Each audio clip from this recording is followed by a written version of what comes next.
Olá pessoal, tudo bem com vocês? Aqui é o professor Roberto. Hoje a gente vai falar um pouquinho sobre os filtros recursivos. Bom, a ideia é que a gente aborde o filtro de média móvel e o filtro passa-baixa, né? Bom, o que a gente tem aqui, pessoal? Filtro de média, né? Como que a gente calcula a média geralmente, né? A média a gente calcula, né, através de um conjunto de dados aí, né, que a gente chama aí de VET, né? Um lote aí, a gente tem por exemplo, se o K aqui for 10, então a gente tem 10 elementos, né? 1, 2, 3, 4, 5, 6, 7, 8, 9, 10. Fazer a média desses 10 elementos, né? Dividido por 10 aqui seria também essa forma, né, que a gente geralmente utiliza para calcular a média, tá? A gente soma todos os elementos e divide pela quantidade, tá?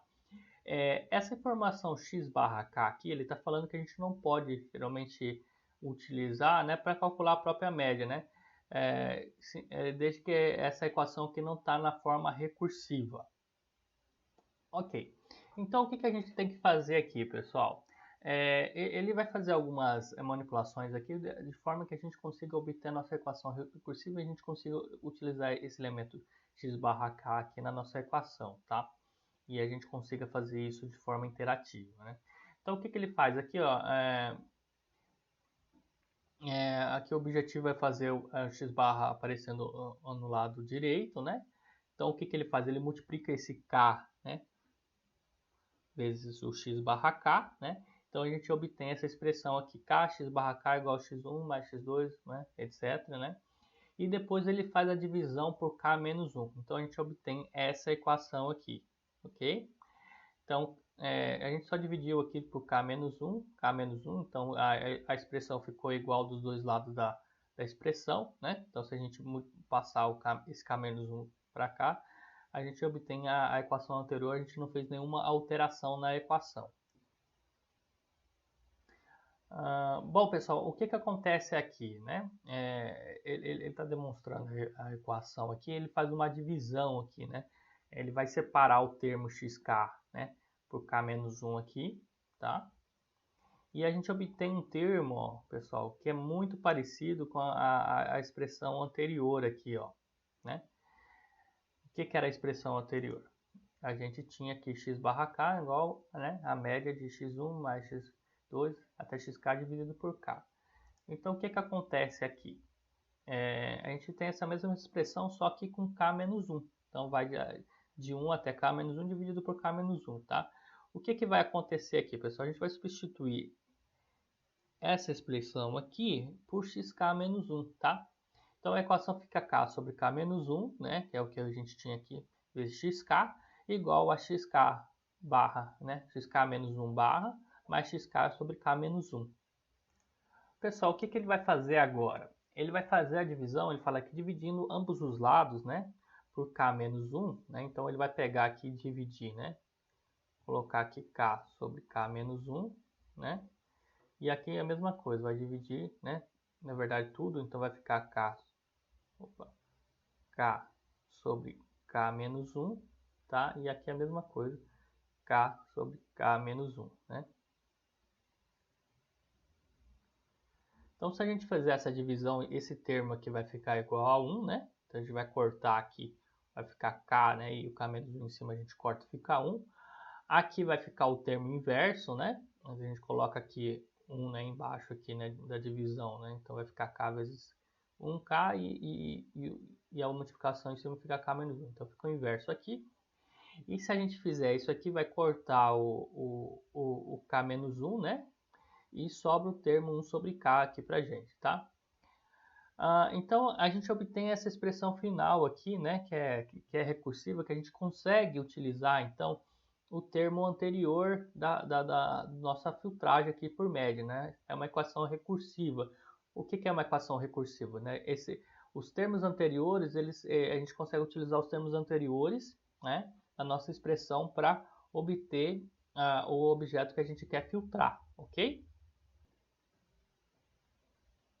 Ou seja, pessoal, aqui a gente vai definir um termo, o alfa, né, o k menos 1 sobre k, né? Que a gente pode escrever também como 1 sobre k, né?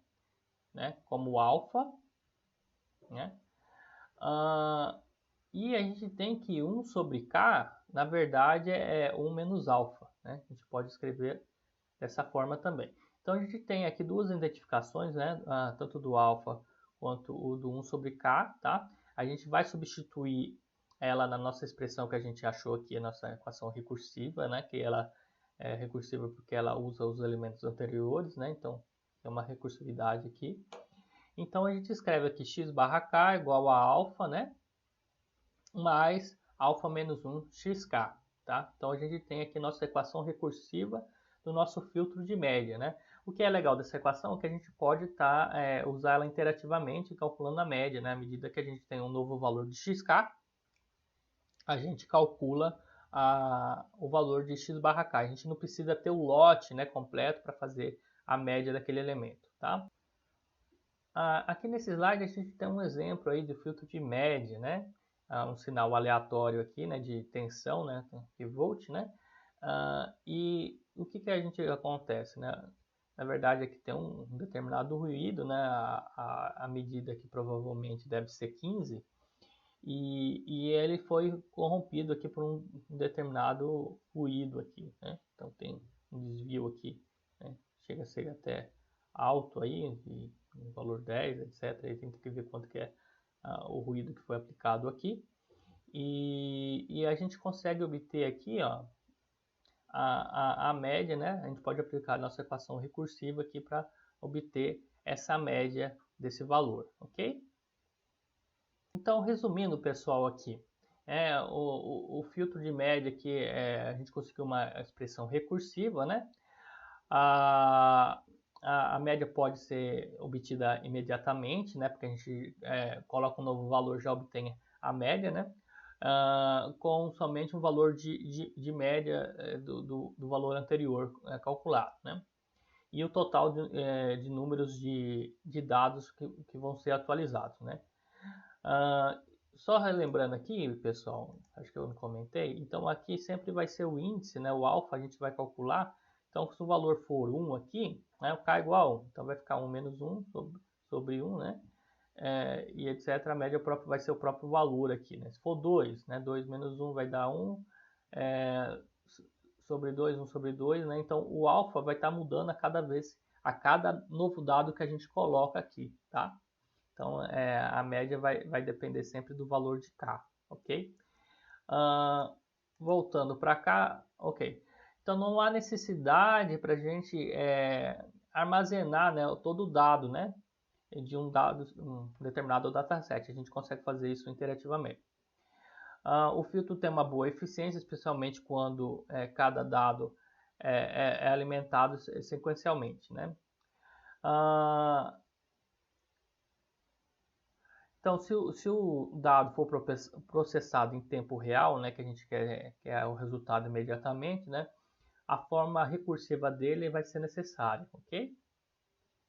Bom, pessoal, agora a gente vai falar do filtro de média móvel aqui, ó, ele dá o exemplo aí de Wall Street, aí, né, onde a média móvel é mais usada, né?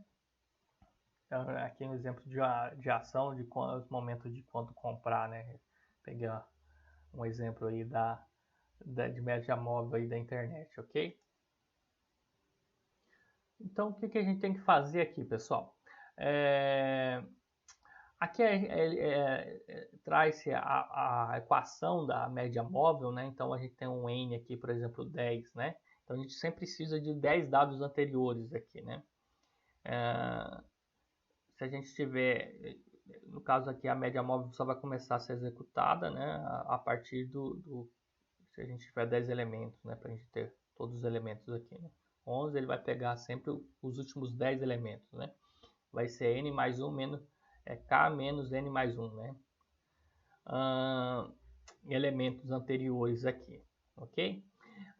E ele traz também a equação da média móvel, né? Aqui para k menos 1. O que ele vai fazer? Ele vai subtrair a média móvel de xk e de xk menos 1, né? Então os termos iguais aqui vão ser subtraídos, né? Por exemplo, aqui o xk menos n mais 1, né? Vai cortar aqui, né? Sobre n, né? E etc, né? Então, os únicos termos o único termo que vai sobrar aqui vai ser o xk, né? Menos o xk menos n sobre n, tá? E dessa forma a gente inclui aqui a recursividade de novo, né? Esse termo xk menos 1, né, vai passar para o lado direito da equação, né? E a gente tem xk igual a xk menos 1 mais xk menos n sobre n, né? A gente já tem a nossa equação recursiva. A gente tem um exemplo aqui, né, de um sonar, né, com a média móvel aqui. Pessoal, as limitações da média móvel, né? O que acontece aqui, ó? Ele expandiu a expressão aqui para gente, né? E ele fala aqui, ó, para essa expressão, a gente vê que todos os termos da média, né, têm o mesmo peso, 1 sobre n, né?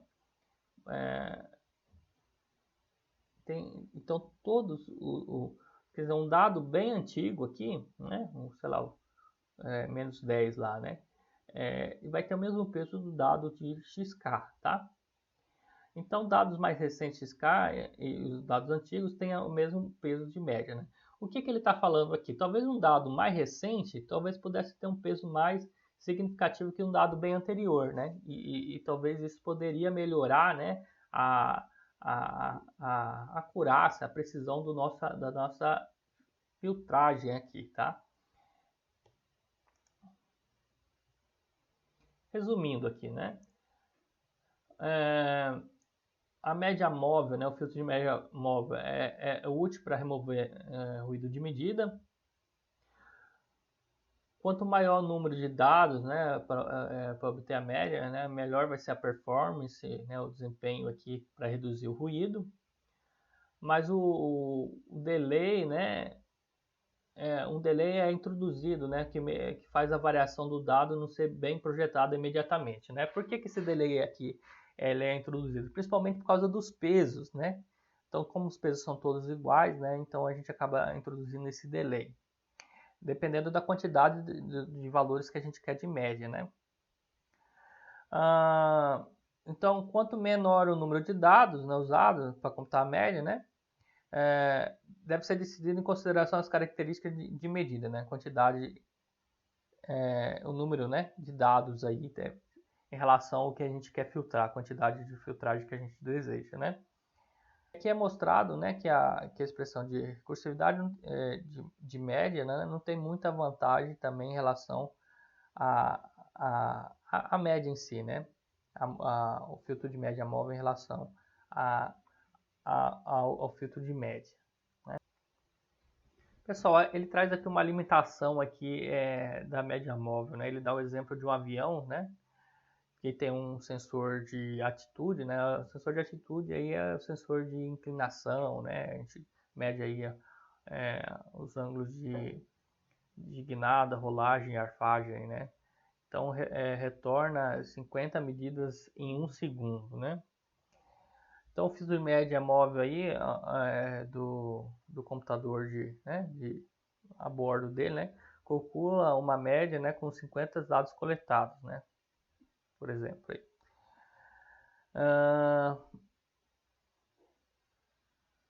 Então, nesse caso aí, o dado utilizado, né, foi calculado aproximadamente aí há um minuto atrás, né? Quando o avião está, né, em voo, qual é o dado entre um medido há 1 segundo atrás e o medido recentemente? Qual seria o que está mais próximo da atitude do avião, né? Então, o que ele está questionando aqui, pessoal? Ele está questionando essa questão do delay, né?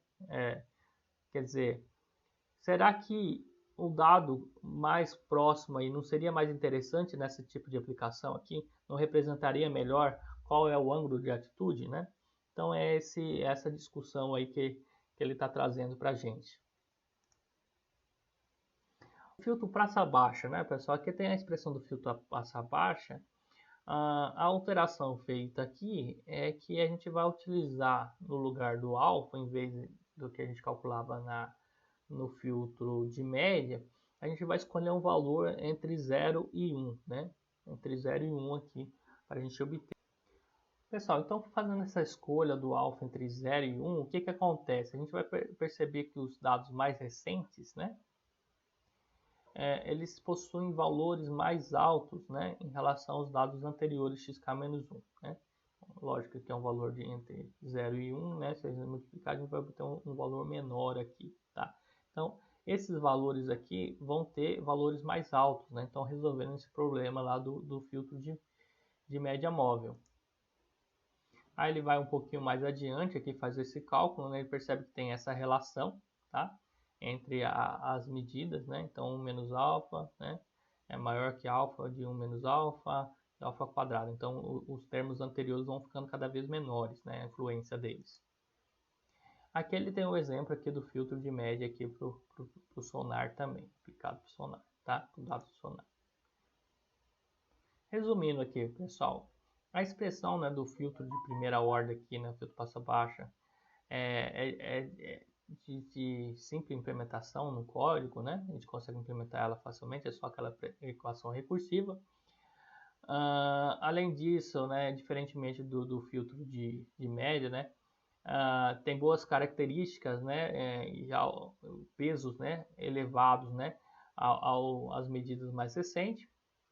Por causa disso, a sensibilidade à variação da medida dos dados quer dizer, ele é mais sensível, né, que o filtro de média em relação à variação dos dados de medida, né? E finalmente, né, esse filtro é conhecido filtro passa baixa e também filtro de média móvel ponderado exponencialmente, né? São os nomes que são dados aí, né? Pessoal, essa aula aqui foi baseada no livro do Calma Filter for Beginners, né, do Kim, tá? Quem tiver acesso, eu recomendo que leia esse capítulo de filtros recursivos. Pessoal, seria isso por hoje. Obrigado, até mais.